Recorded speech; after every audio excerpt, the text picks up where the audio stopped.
형님, 저 여자 죽이는데요. 몸매가 장난 아니네. 한번 따로 만나면. 그러게. 사장 딸이라더니 별거 아니네. 야, 너 뭐 하는 년이야? 우리랑 잘 지내면 부모님 가게도 봐줄 수 있는데 오늘 밤에 우리랑 술 한 잔.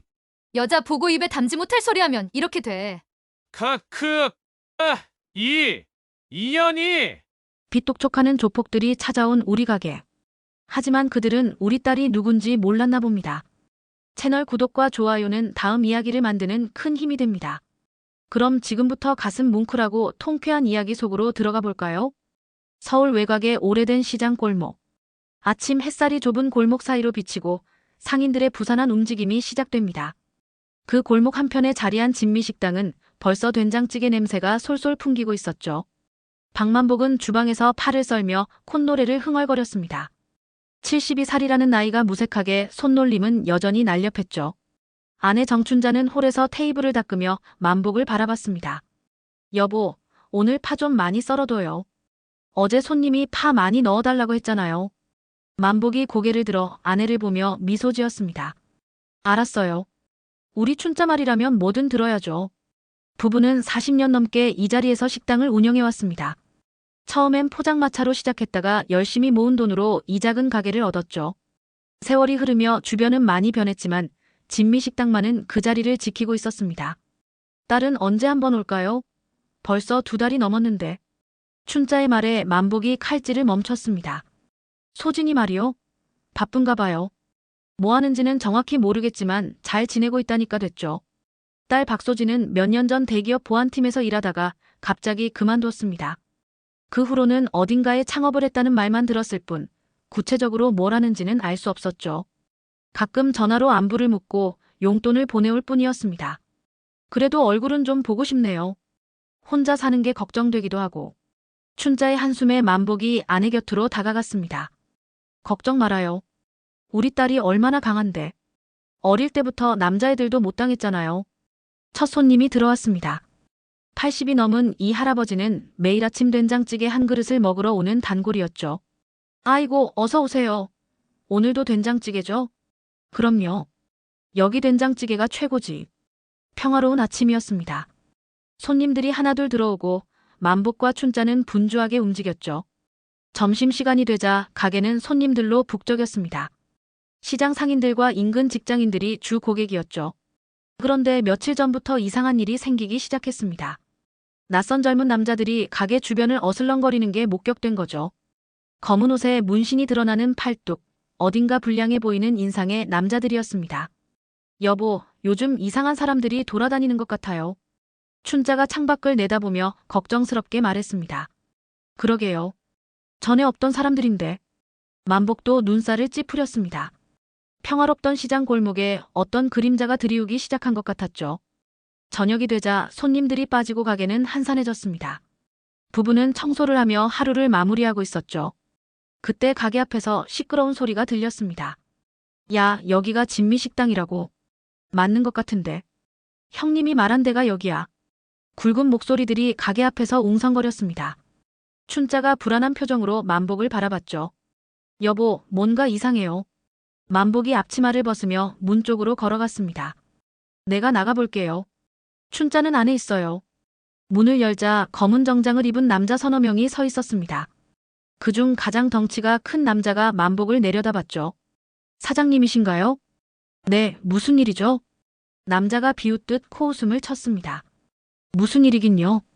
이 가게, 월세 밀린 거 아세요? 만복의 얼굴이 굳어졌습니다. 월세요?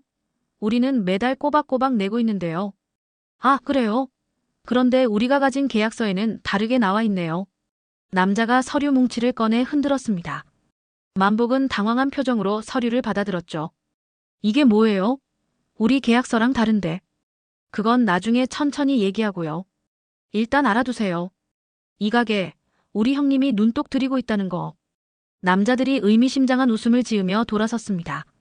만복은 떨리는 손으로 문을 닫았죠. 춘자가 걱정스러운 얼굴로 다가왔습니다. 무슨 일이에요? 아니야. 별일 아니야.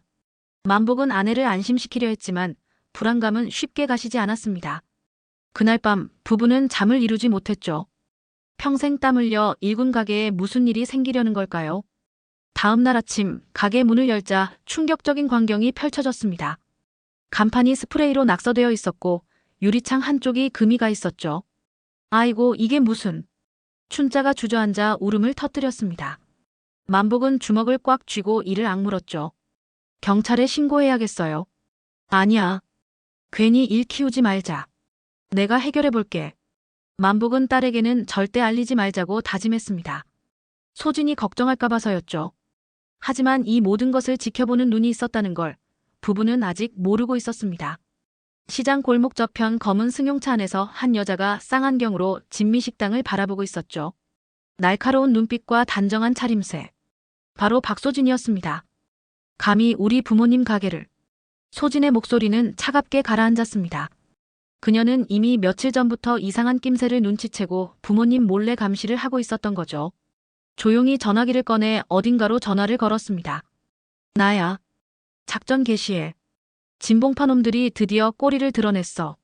다음 날 오후 검은 벤츠가 진미식당 앞에 멈췄습니다. 차에서 내린 5명의 남자들이 위압적으로 가게로 들어섰죠. 선두의 남자는 목에 굵은 금목걸이를 한 40대 중반의 사내였습니다. 어서 오세요.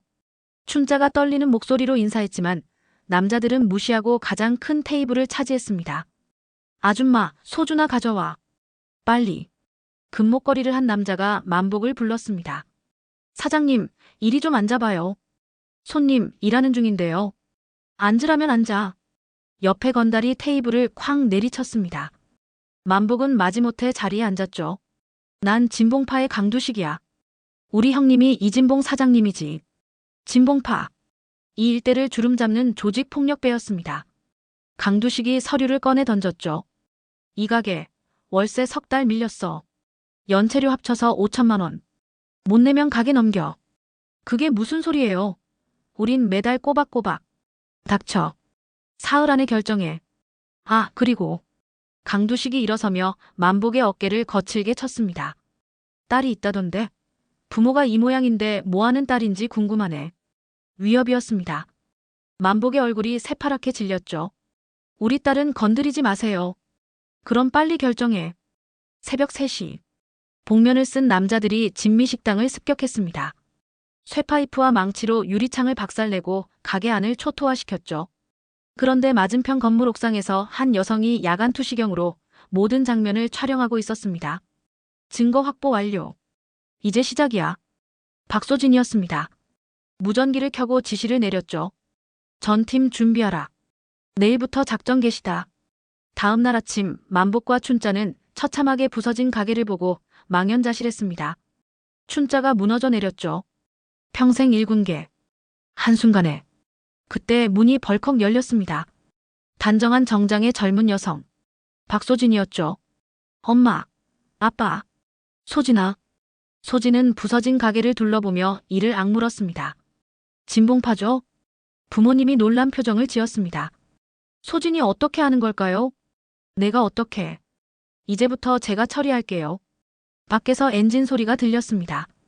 검은 SUV 세대가 도착하고 검은 정장의 남녀 10명이 일사불란하게 내렸죠. 에스포스 전팀 집결 완료했습니다. 만복과 춘자는 입을 다물지 못했습니다. 그날 오후 강두식 일행이 다시 나타났습니다. 하지만 가게 안 분위기가 달랐죠. 소진이 홀 중앙에 서 있었고 그녀 뒤로 5명의 요원이 도열해 있었습니다. 뭐야 이년들은. 강두식이 코웃음 쳤습니다. 그 순간 부하 하나가 소진을 보며 음탕한 눈빛을 보냈죠. 형님, 저 여자 죽이는데요? 몸매가 장난 아니네. 한번 따로 만나면. 그러게. 사장 딸이라더니 별거 아니네. 야, 너 뭐하는 년이야? 강두식이 소진에게 다가갔습니다. 우리랑 잘 지내면 부모님 가게도 봐줄 수 있는데 오늘 밤에 우리랑 술 한잔. 쾅. 강두식이 말을 끝내기도 전에 바닥에 쓰러졌습니다. 소진의 주먹이 정확히 그의 명치를 가격한 거죠. 너무 빨라서 아무도 보지 못했습니다. 여자 보고 입에 담지 못할 소리 하면 이렇게 돼. 다른 조폭들이 당황해서 주춤거렸습니다. 그때 소진이 차분히 말했죠. 특전사 707 출신 박소진. 현재 에스포스 대표. 당신들이 건든 사람이 누군지나 알고 덤볐어. 조폭 하나가 주머니에서 칼을 꺼내려 했습니다. 그 순간 소진이 번개같이 움직였죠. 정확한 타격으로 3명을 순식간에 제압했습니다. 나머지 2명은 도망치려 했지만 문 앞을 지키던 요원들에게 붙잡혔죠. 이진봉한테 전해. 72시간 안에 사과하고 모든 위조 서류 철회하라고. 안 그러면 소진이 바닥에 쓰러진 강두식의 머리채를 잡아 들어올렸습니다. 너희 조직 자체가 사라질 거야. 강두식 일행이 도망친 후 만복과 춘자는 여전히 충격에서 벗어나지 못했습니다. 소진아, 너 대체. 엄마 아빠. 제가 그동안 숨긴 게 많아요. 하지만 모든 건 이런 날을 대비해서였어요. 소진이 부모님께 다가가 손을 잡았습니다. 이제 걱정하지 마세요. 딸이 다 해결할게요. 그날 밤 진봉파 본거지는 발칵 뒤집혔습니다. 강두식이 처참한 몰골로 돌아온 거죠. 형님, 큰일 났습니다. 그년이 보통이 아니에요. 이진봉이 권총을 만지작거리며 일어났습니다. 뭐, 계집 하나한테 당했다고.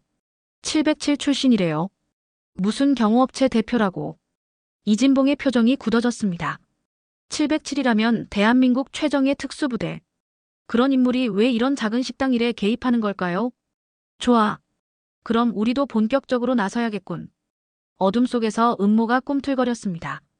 하지만 소진도 이미 다음 수를 준비하고 있었죠. 진미식당을 둘러싼 전쟁이 막 시작되려 하고 있었습니다. 3챕터 소진의 귀환. 이진봉의 사무실은 담배 연기로 자욱했습니다. 부하들이 모두 모인 가운데 강두식이 부은 얼굴로 보고를 이어갔죠. 그년이 우리 넷을 30초도 안 돼서 다 눕혔습니다. 맨손으로요. 닥쳐. 이진봉이 재떨이를 집어던졌습니다. 50대 중반의 그는 이 지역 조폭의 정점에 선 인물이었죠. 707이면 뭐 어쩌라고. 총 맞으면 다 똑같아. 오늘 밤의 끝장내. 그때 한부하가 태블릿을 들고 다급히 들어왔습니다. 형님, 이거 보셔야 합니다. 화면에는 에스포스라는 회사 홈페이지가 떠 있었습니다. 직원 소개란을 보던 이진봉의 눈이 커졌죠. 뭐야 이게. 우리 애들이 여기다 있잖아. 3년 전부터 하나둘 사라진 조직원들. 행방불명됐다고 생각했던 그들이 모두 경호원으로 일하고 있었던 겁니다. 김철수, 이상호, 박준영. 전부 우리 핵심 멤버들이었는데 이진봉의 얼굴이 불그락푸르락했습니다. 배신이었죠. 그것도 계획적인 배신. 한편 에스포스 본사 상황실. 소진은 대형 모니터 앞에 서서 작전을 지휘하고 있었습니다. 진봉파 동선 파악됐어? 네, 대표님. 오늘 밤 뭔가 큰 건을 준비하는 것 같습니다. 모니터에는 진봉파 조직원들의 움직임이 실시간으로 표시되고 있었죠.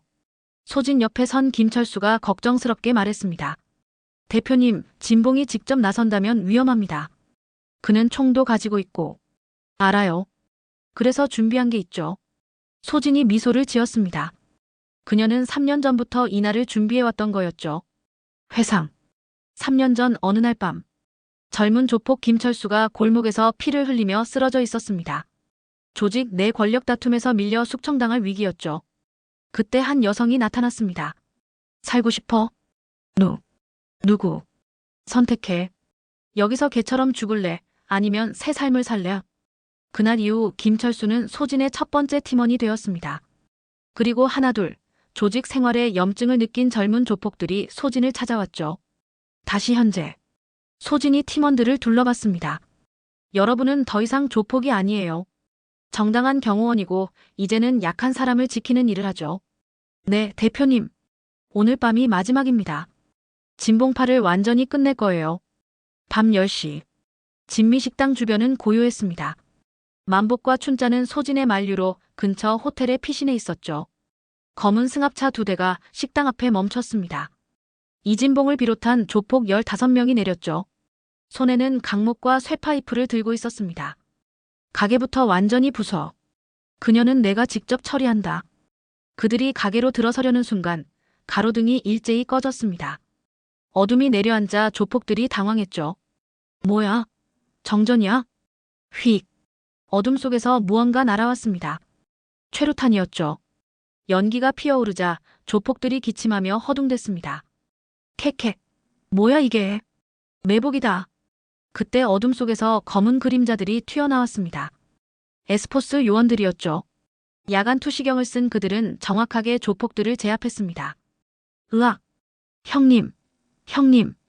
단 5분 만에 조폭들은 모두 바닥에 쓰러졌습니다. 이진봉만 간신히 서 있었죠. 권총을 꺼내 들었지만 손이 덜덜 떨렸습니다. 나와. 다 나오라고. 가로등이 다시 켜졌습니다. 소진이 천천히 걸어 나왔죠. 검은 전술복 차림의 그녀는 마치 전쟁터에서 돌아온 전사 같았습니다. 이진봉. 드디어 만나네요. 내가 다 꾸민 일이었어. 맞아요. 3년 전부터 계획했죠. 당신 조직을 내부에서부터 무너뜨리려고. 이진봉이 총을 겨눴습니다. 죽어. 탕. 총성이 울렸습니다. 하지만 쓰러진 건 이진봉이었죠. 그의 손에서 총이 날아갔습니다. 저격수 배치는 기본이죠. 건물 옥상에서 저격수가 손을 들어 신호를 보냈습니다. 정확히 이진봉의 손목을 맞춘 거였죠. 소진이 이진봉에게 다가갔습니다. 15년 전 이 골목에서 한 여고생이 조폭들에게 괴롭힘당하다 자살했어요. 제 친구였죠. 이진봉의 얼굴이 창백해졌습니다. 그때부터 결심했어요. 이런 쓰레기들을 모두 없애겠다고. 그래서 707에 들어갔고 특수훈련을 받았죠. 그래서 내 부모님 가게는 미끼였어요. 당신들이 움직이기를 기다렸죠. 하지만 소진의 눈빛이 차갑게 빛났습니다. 감히 우리 부모님을 건드린 건 진짜 실수였어. 원래는 합법적으로 처리하려 했는데. 경찰 사이렌 소리가 가까워졌습니다. 소진이 미리 부른 거였죠. 증거는 다 모았어요. 갈취, 폭행, 위조 문서, 불법 도박장 운영까지. 최소 20년은 나오지 못할 거예요. 이진봉이 무릎을 꿇었습니다. 완벽한 패배였죠. 경찰이 도착해 조폭들을 연행하기 시작했습니다. 한 형사가 소진에게 다가왔죠. 박소진 대표님 수고하셨습니다. 덕분에 큰 건 해결했네요. 아니에요. 저도 부모님 지키려고 한 일인걸요. 새벽녘 호텔에서 돌아온 만복과 춘자는 멀쩡한 가게를 보고 놀랐습니다. 깨진 유리창도 새 것으로 교체되어 있었고 부서진 가구들도 모두 새 것이었죠. 이게 어떻게? 제 팀원들이 밤새 고쳤어요. 원래 건설 일하던 친구들이거든요. 소진이 부모님을 안아드렸습니다. 이제 다시는 이런 일 없을 거예요. 제가 지킬게요. 춘자가 딸을 붙잡고 울었습니다. 우리 딸이 이렇게 대단한 사람이었구나. 엄마, 전 그냥 딸이에요. 부모님 지키고 싶은 딸. 아침 해가 떠오르며 진미식당을 비췄습니다. 평화가 다시 찾아온 것처럼 보였죠. 하지만 소진은 알고 있었습니다. 이진봉은 잡혔지만 더 큰 위협이 다가오고 있다는 것을요. 이진봉이 잡힌 지 사흘째 되는 날, 진미식당은 다시 평화를 되찾은 듯 했습니다. 하지만 소진은 불안한 기운을 느끼고 있었죠. 에스포스 본사 상황실. 김철수가 급하게 들어왔습니다. 대표님, 큰일 났습니다. 이진봉이 구치소에서 살해당했어요. 뭐라고? 모니터에 뜬 뉴스 속보. 이진봉이 운동 시간에 다른 재소자에게 칼을 맞아 즉사했다는 내용이었죠. 누군가 입을 막으려 한 거예요. 이진봉 뒤에 더 큰 조직이 있었던 겁니다. 소진의 표정이 굳어졌습니다. 예상은 했지만 이렇게 빨리 움직일 줄은 몰랐죠. 그날 저녁 진미식당. 만복과 춘자는 오랜만에 손님들로 북적이는 가게를 보며 미소 지었습니다. 소진도 앞치마를 두르고 서빙을 돕고 있었죠. 소진아, 됐다. 내가 왜 이런 일을. 가끔은 이런 것도 좋아요. 옛날 생각도 나고. 그때 가게 문이 열렸습니다. 고급 정장을 입은 중년 여성이 들어왔죠. 뒤로는 경호원처럼 보이는 남자 둘이 따라왔습니다. 어서 오세요. 춘자가 인사했지만 여성은 대답 없이 소진을 뚫어지게 바라봤습니다. 박소진 대표님이시죠? 네, 그런데요. 여성이 명함을 내밀었습니다. 한미그룹 부회장 최연이라고 적혀 있었죠. 잠깐 얘기 좀 할까요? 두 사람은 구석 테이블에 마주 앉았습니다. 최연이가 먼저 입을 열었죠. 이진봉 죽은 거 알죠? 뉴스로 봤습니다. 내가 시킨 일이에요. 소진의 눈빛이 날카로워졌습니다. 대놓고 살인을 자백하다니. 왜 그런 말씀을? 이진봉은 우리 한미그룹 비자금 관리하던 개였어요. 그런데 잡혀서 입을 열 것 같으니 처리한 거죠. 최연이가 차가운 미소를 지었습니다. 당신 참 재미있는 사람이에요. 707 출신이 작은 경호업체나 하고 있다니. 우리 밑으로 들어와요. 연봉 10억에 시작할게요. 거절합니다. 거절. 당신이 감히? 최연희의 표정이 싸늘해졌습니다. 당신 부모님 가게 하루아침에 날릴 수도 있어요. 아니, 부모님 자체를. 탁! 소진이 테이블을 쳤습니다. 최연희의 경호원들이 움직이려 했지만 소진의 눈빛에 멈칫했죠. 부모님 얘기는 하지 마세요. 그게 저한테는 선 넘는 거니까. 후훗, 무서워해야 할 사람이 누군지 모르는군요. 최연희가 일어났습니다. 일주일 줄게요. 그 안에 결정 안 하면 이진봉보다 더 비참하게 될 거예요. 최연희 일행이 나간 후 소진은 주먹을 꽉 쥐었습니다. 한미그룹. 재계 서열 10위 안에 드는 대기업이었죠. 그런 곳이 조폭과 연결되어 있었다니. 대표님. 밖에서 다급한 목소리가 들렸습니다. 박준영이 급하게 뛰어들어왔죠. 김철수 선배가 납치당했습니다. 뭐? 퇴근길에 검은 밴에 끌려갔다고. CCTV에 찍혔어요. 한미그룹의 경고였습니다. 소진이 이를 악물었죠. 전 팀원 비상소집. 레벨5 전시 상황이야. 1시간 후 에스포스 본사. 20명의 요원이 모두 모였습니다. 전원 전투복 차림이었죠. 우리가 건드린 게 생각보다 큰 조직이었어. 한미그룹이 뒤에 있었고 화면에 최연희의 정보가 떴습니다. 최연희. 한미그룹 실세. 각종 비리 의혹이 있지만 증거 부족으로 무혐의. 남편은 전직 국정원 고위직. 그런 거물이 왜 조폭과? 검은 돈이죠. 조폭을 통해 비자금 조성하고 더러운 일 처리하고. 소진이 작전 지도를 폈습니다. 김철수가 갇혀있을 곳은 3군데로 압축됩니다. 한미그룹 소유 폐공장, 비공개 별장, 그리고 컨테이너 부두 창고. 박준영이 태블릿을 보이며 말했습니다. 방금 해킹 결과 나왔어요. 오늘 밤 한미그룹 차량이 부두로 향했습니다. 좋아. 어팀은 나와 같이 정면 돌입. B팀은 후방 차단. C팀은 저격 지원. 근데 대표님. 한 요원이 조심스럽게 물었습니다. 상대가 대기업인데. 우리가 이겨도 나중에 법적으로. 걱정 마. 이미 대비해뒀어. 소진이 미소 지었습니다. 밤 11시 부두 창고. 최연희가 의자에 묶인 김철수를 내려다보고 있었습니다. 박소진이 얼마나 아끼는 부하인지 보자고. 과연 구하러 올까? 대표님은 안 속아요. 그래. 그럼 넌 여기서 죽는 거야. 그때 창고문이 폭발했습니다. 섬광탄이 터지며 연기가 피어올랐죠. 뭐야? 검은 복면의 인물들이 들이닥쳤습니다. 최연희의 부하들이 총을 뽑았지만 이미 늦었죠. 정확한 사격에 하나둘 쓰러졌습니다. 쏘지 마. 난 한미그룹 부회장이야. 연기가 거치자 소진이 모습을 드러냈습니다. 전술 헬멧과 방탄조끼로 무장한 그녀는 진짜 특수부대원이었죠. 최연희. 당신을 납치, 폭행, 살인교사로 체포합니다. 뭐? 내가 무슨 권한으로? 그때 창고로 또 다른 무리가 들어왔습니다. 정장 차림의 남녀들이었죠. 검찰청 특수부입니다. 최연희 씨, 동행하셔야겠습니다. 최연희가 경악했습니다. 검찰? 어떻게? 소진이 헬멧을 벗으며 말했습니다. 내가 왜 조폭들을 회사로 끌어들였는지 알아요?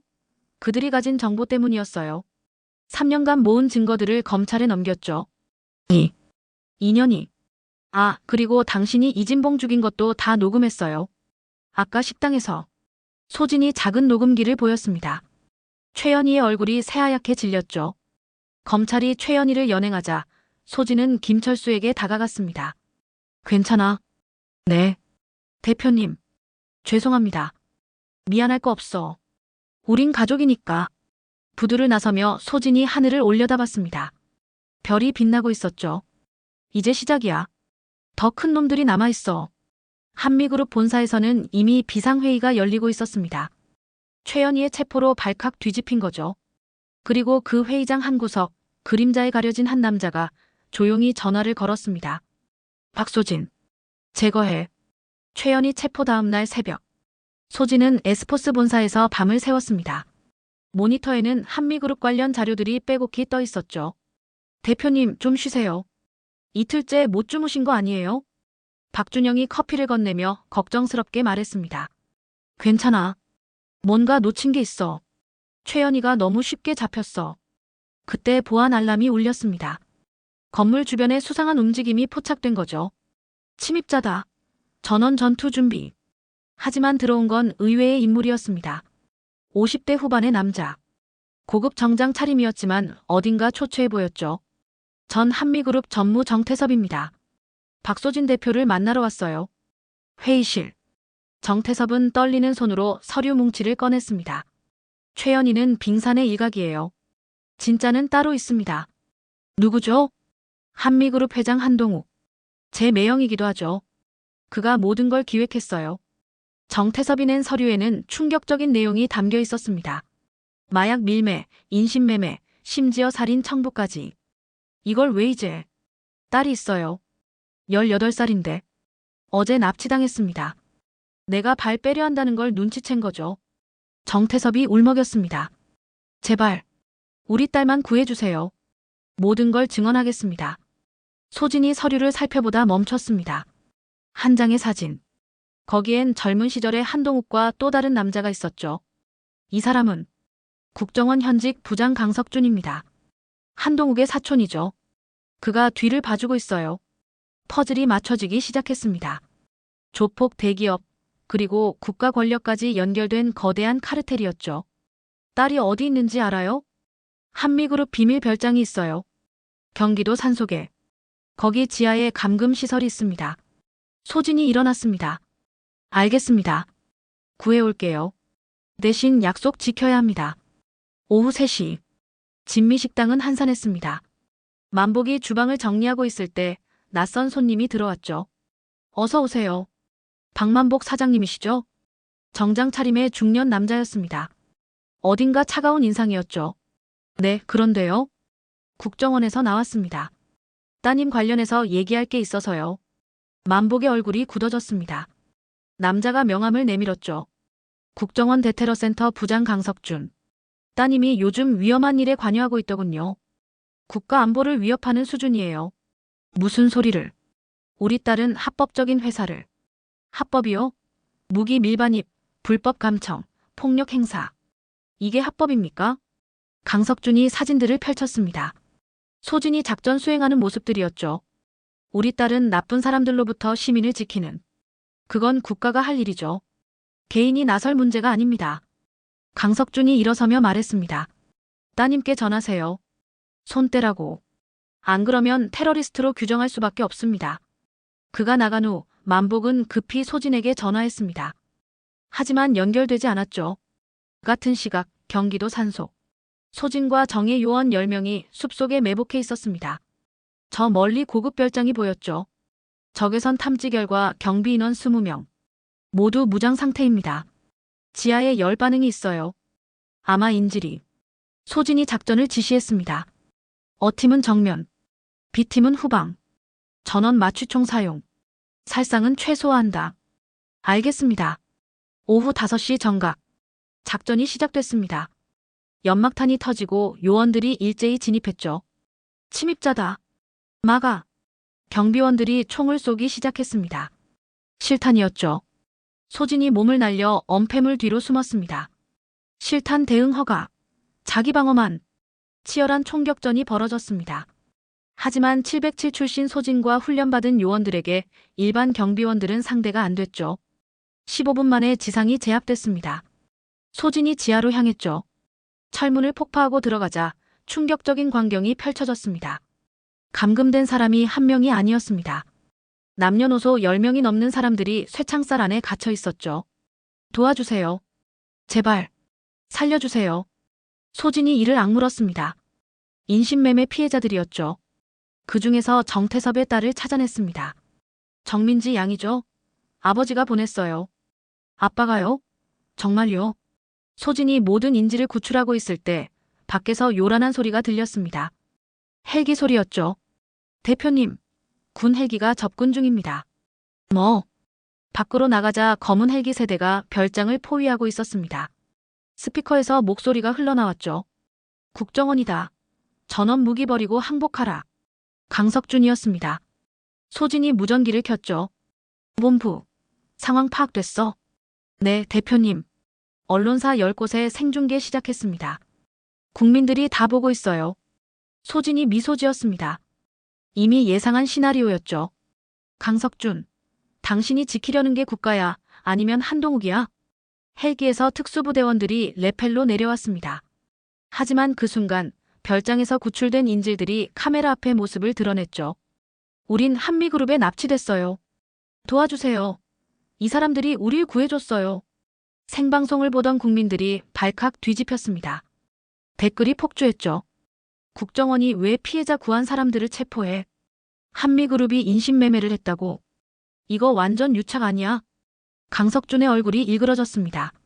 작전이 완전히 꼬인 거죠. 철수. 전원 철수.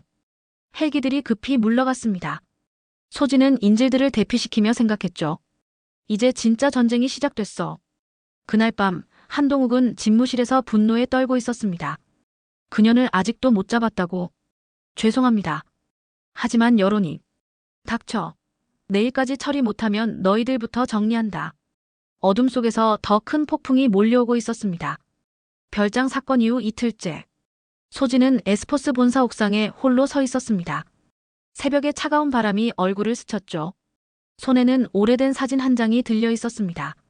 사진 속에는 교복을 입은 두 소녀가 환하게 웃고 있었습니다. 소진과 그녀의 친구 윤서연이었죠. 서연아, 이제 거의 다 왔어. 15년 전의 기억이 떠올랐습니다. 회상. 2010년 봄, 서울의 한 고등학교. 소진아, 같이 하교하자. 그래, 서연아. 오늘 우리 집에서 같이 공부할래? 두 소녀는 단짝이었습니다. 그날도 평범한 하교길이었죠. 하지만 학교 뒷골목에서 검은 양복의 남자들이 나타났습니다. 어이, 학생들. 잠깐만. 윤서연이지. 내 아버지가 우리 돈 떼먹고 도망갔어. 딸이라도 대신 갚아야지. 서연이 겁에 질려 뒤로 물러섰습니다. 소진이 친구를 감싸며 소리쳤죠. 경찰에 신고할 거예요. 해봐. 우리가 누군지 알아. 진봉파야. 이 동네는 우리가 주인이라고. 그들은 서연을 끌고 가려 했습니다. 소진이 필사적으로 막았지만 17살 소녀가 할 수 있는 건 없었죠. 소진아. 도망가. 안 돼. 서연아. 결국 서연은 그들에게 끌려갔습니다. 소진은 경찰에 신고했지만 돌아온 건 차가운 대답뿐이었죠. 증거가 없어요. 그리고 진봉파는 건드리기 어려워요. 일주일 후 서연이 한강에서 발견됐습니다. 유서에는 미안해라는 말만 적혀 있었죠. 장례식장에서 소진은 서연의 영정 앞에 무릎 꿇었습니다. 서연아, 내가 복수할게. 내가 강해져서. 이런 놈들 모두 없애줄게. 그날 이후 소진의 삶은 완전히 바뀌었습니다. 대학 진학을 포기하고 군에 입대했죠. 여군이 가기 힘든 특전사에 지원했고 그 중에서도 최정예 707부대에 들어갔습니다. 7년간의 군 생활. 소진은 자신을 극한으로 몰아붙였습니다. 사격, 격투, 전술, 폭파. 모든 분야에서 최고가 되려 했죠. 박소진 중사. 왜 그렇게 독하게 구냐? 지켜야 할 사람이 있었는데. 못 지켰습니다. 다시는 그러고 싶지 않습니다. 저녁 후 소진은 대기업 보안팀에 들어갔습니다. 하지만 그것도 위장이었죠. 진짜 목적은 따로 있었습니다. 2021년 소진은 조폭들이 모이는 술집에 나타났습니다. 진봉파 조직원들 중에 똑똑한 사람 있으면 소개해줘. 새로운 길을 제시해줄게. 처음엔 아무도 믿지 않았습니다. 하지만 소진이 보여준 실력과 비전에 하나둘 마음을 열기 시작했죠. 정말 우리도 정상적인 삶을 살 수 있을까요? 물론이죠. 대신 한 가지 조건이 있어요. 과거를 청산하고 약한 사람을 지키는 일을 해야 합니다. 그렇게 에스포스가 탄생했습니다. 표면적으로는 고급 경호업체였지만 실제로는 거하게 맞서는 조직이었죠. 다시 현재. 소진의 회상을 깨뜨린 건 전화벨 소리였습니다. 대표님, 긴급 상황입니다. 무슨 일이야? 한동욱이 직접 움직입니다. 용병들을 고용했다는 정보가 들어왔어요. 외국인 전투원 30명이 입국했습니다. 소진의 표정이 굳어졌습니다. 한동욱이 모든 걸 걸고 나선 거죠. 전 요원 집결시켜. 그리고 특별 장비 준비해. 특별 장비요? 우리도 더 이상 숨지 않아. 707시절 장비들 꺼낼 때가 됐어.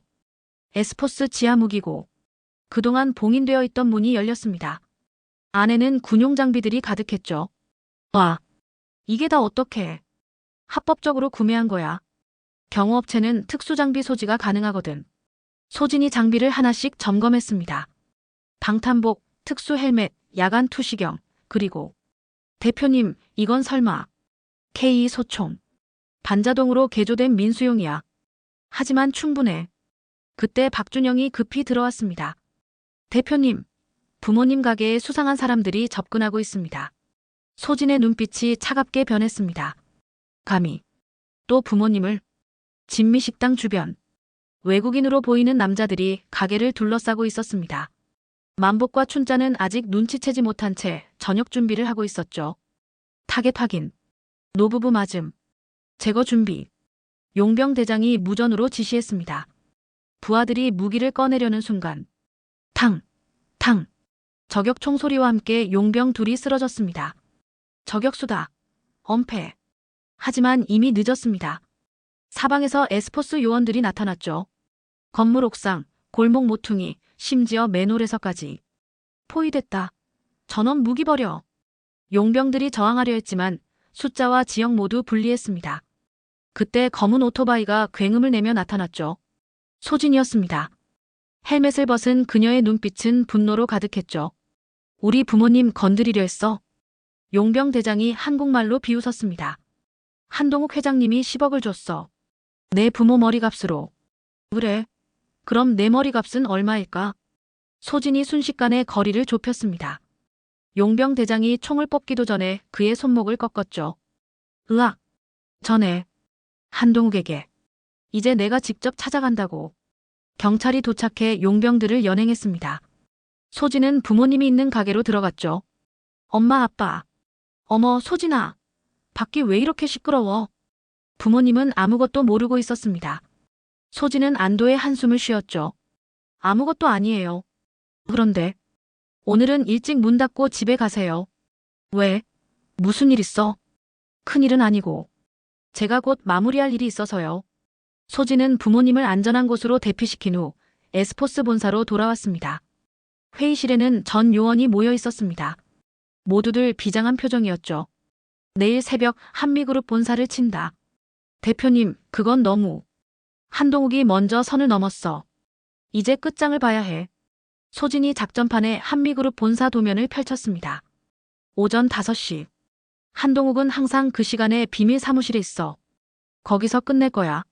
하지만 경비가 삼엄할 텐데. 그래서 특별한 방법을 쓸 거야.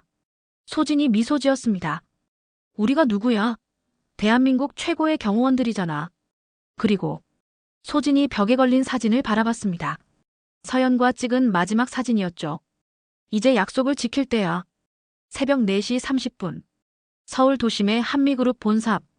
50층 높이의 거대한 빌딩이 어둠 속에 우뚝 서 있었습니다. 검은 승합차에서 소진이 쌍안경으로 건물을 관찰했습니다. 보안 카메라 해킹 완료. 경비 패턴 분석 끝났습니다. 좋아. 어팀은 지하주차장, B팀은 비상계단, C팀은 나와 함께 정면 돌파. 정면이요? 그건 너무 위험. 소진이 태블릿을 보였습니다. 화면에는 오늘 아침 기사가 떠 있었죠. 한미그룹 비리 폭로 기자회견 오늘 오전 10시. 정태섭 전무가 모든 걸 폭로하기로 했어. 한동욱은 그 전에 도망칠 거야. 지금이 마지막 기회야. 오전 5시 정각. 작전이 시작됐습니다. 한미그룹 로비. 경비원들이 졸고 있을 때 정장 차림의 남녀가 들어왔습니다. 소진과 팀원들이었죠. 실례합니다. 새벽 점검 나왔는데요. 경비원이 의심스럽게 쳐다봤습니다. 새벽 점검. 들은 게 없는데. 그 순간 정전이 됐습니다. 지하팀이 전원을 차단한 거죠. 어둠을 틈타 소진팀이 움직였습니다. 비상계단으로 49층까지 숨가쁘게 올라갔습니다. 한동욱의 비밀 사무실이 있는 곳이었죠. 철문 앞.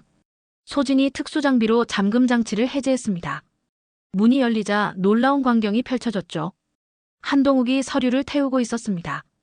옆에는 돈다발이 가득한 가방들이 놓여 있었고요. 도망가려던 참이었나? 한동욱이 돌아봤습니다. 60대의 그는 여유로운 미소를 지었죠. 박소진. 드디어 왔구나. 끝이야, 한동욱. 투항해. 투항? 내가. 한동욱이 박수를 쳤습니다. 그러자 숨어있던 무장경비원 10명이 나타났죠.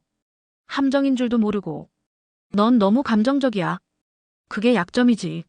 총구가 소진 팀을 향했습니다. 하지만 소진은 전혀 당황하지 않았죠.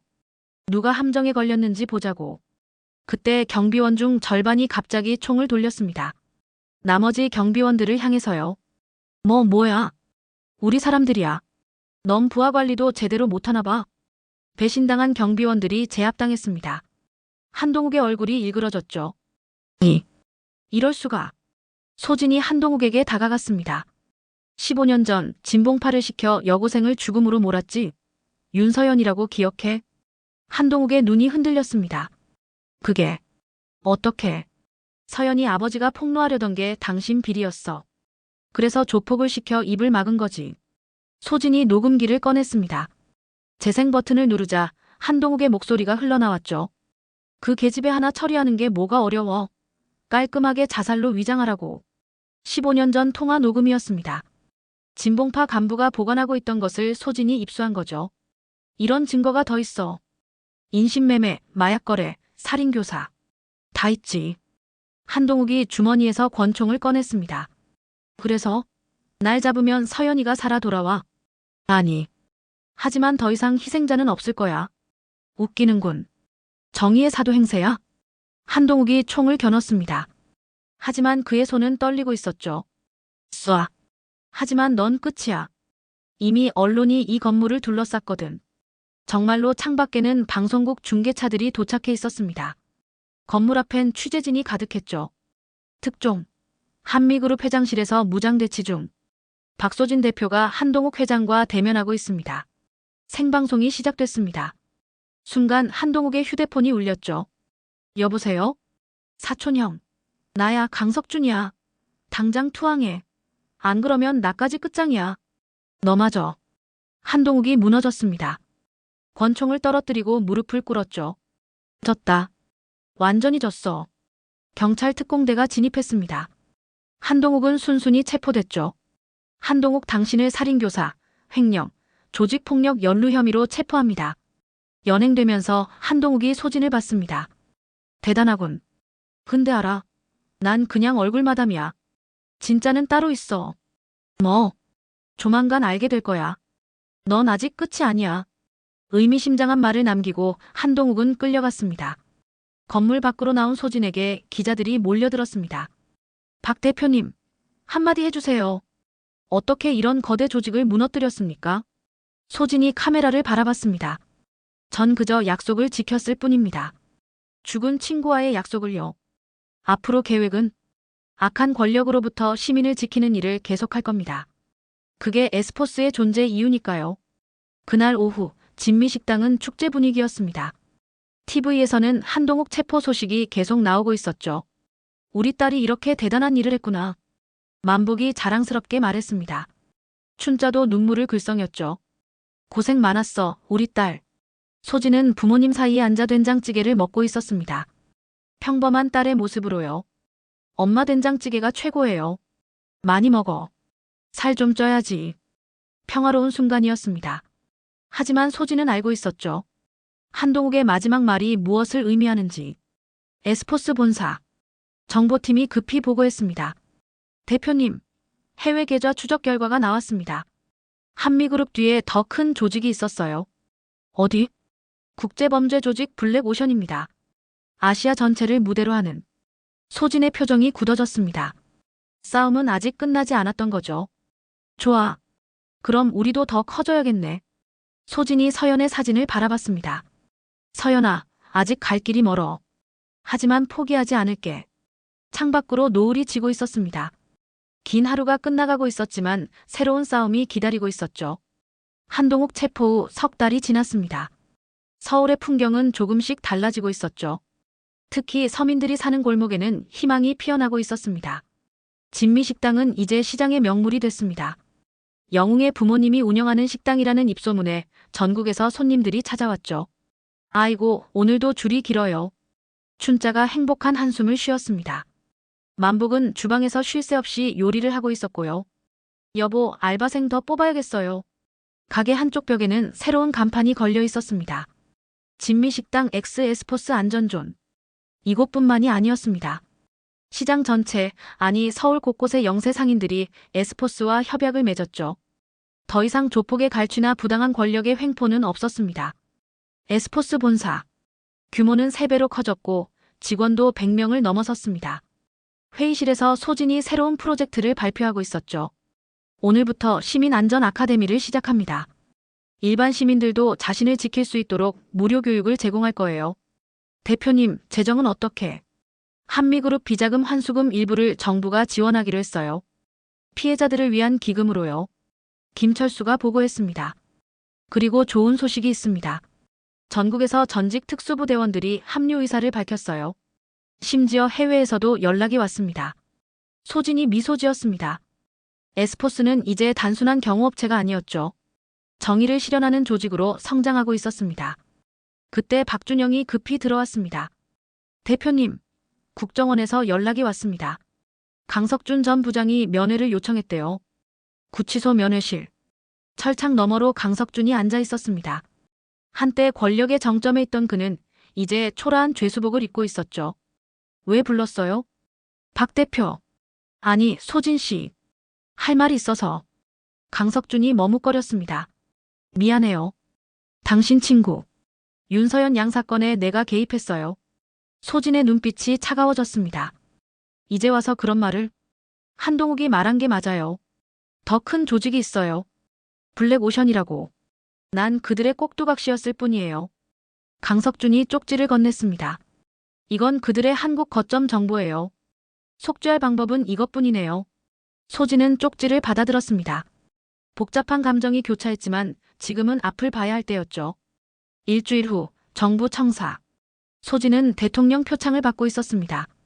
박소진 대표의 용기와 헌신으로 대한민국은 더 안전한 나라가 됐습니다. 박수가 쏟아졌습니다. 하지만 소진의 마음은 담담했죠. 이건 끝이 아니라 시작이었으니까요. 시상식이 끝난 후 한 노신사가 소진에게 다가왔습니다. 박 대표님, 만나서 반갑습니다. 전 국제형사경찰기구 한국 대표입니다. 인터폴이요? 네. 블랙오션을 추적 중인데 협력해 주실 수 있을까요?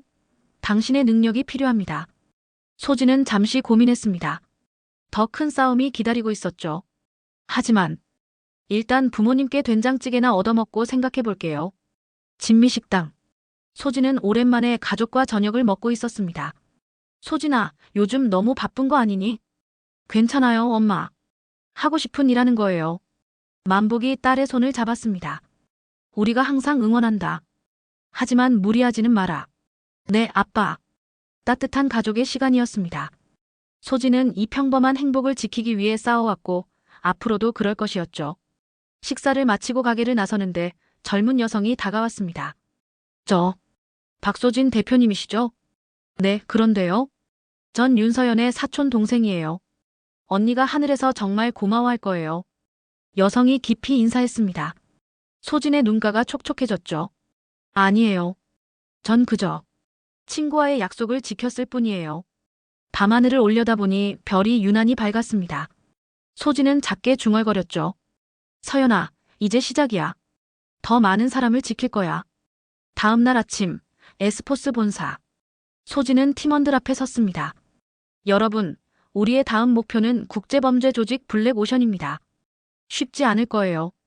하지만 소진이 팀원들을 둘러봤습니다. 한때 조폭이었던 사람들, 특수부대 출신들, 그리고 정의를 믿는 젊은이들. 모두가 결연한 표정이었죠. 우리는 할 수 있습니다. 왜냐하면 우리는 지킬 것이 있으니까요. 네, 대표님. 우렁찬 대답이 울려 퍼졌습니다. 에필로그. 1년 후 진미식당은 여전히 성업 중이었습니다. 벽에는 새로운 사진이 걸려 있었죠. 소진이 국제평화상을 받는 모습이었습니다. 우리 딸 정말 대단하죠? 춘자가 손님들에게 자랑했습니다. 에스포스가 이제는 아시아 전체에서 활동한대요. 우리 딸이 대표인데. 만복이 아내를 타이르며 웃었습니다. 그랬어요. 손님들 민망하게. 하지만 그의 얼굴에도 자부심이 가득했죠. 멀리서 소진이 가게를 바라보고 있었습니다. 옆에는 새로운 팀원들이 함께였죠. 대표님, 블랙오션 태국 지부 정보가 들어왔습니다. 좋아. 출발하자. 떠나기 전 소진은 가게를 한 번 더 돌아봤습니다.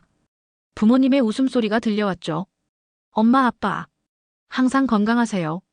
딸이 지켜드릴게요. 검은 SUV들이 출발했습니다. 새로운 임무를 향해서요.